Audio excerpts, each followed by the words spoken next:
Jo crec que Paco Candel va fer una aportació bàsica per entendre el fet migratori, que era situar l'experiència en persones concretes, en nom i cognom. La qual cosa, malgrat la duresa de la circumstància, li treia tota mena de sordidesa, però alhora la humanitzava molt. És a dir, quan tu parles de migració no estàs parlant d'estadístiques ni d'una realitat, estàs parlant de persones concretes. Per tant, cada persona viu el tema d'una manera molt diferent. Jo crec que el meu cas és molt poc comparable als casos d'altres persones. En tot cas, sempre s'ha de viure qualsevol experiència, sigui la migració, sigui el que sigui, en positiu. És a dir, ha de ser una oportunitat per construir entre tots un projecte col·lectiu.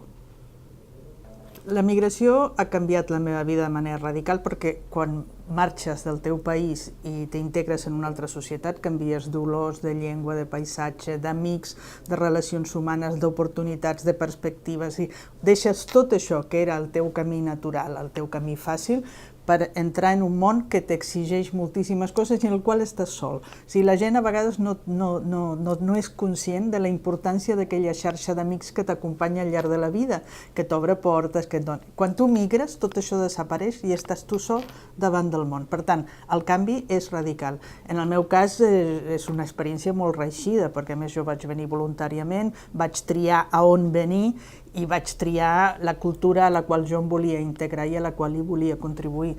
Per tant, el meu procés va ser molt més fàcil, però de totes maneres és un procés molt exigent i en el sentit que sigui exigent et fa aprendre molt sobre la condició humana i sobre tu mateix. Jo crec que el que ens aporta a tots, i a mi també, és el repte, perquè és molt fàcil parlar de societats multiculturals, societats que no són homogènies. De fet, totes les societats occidentals del segle XX són una mica això, sobretot en les grans ciutats.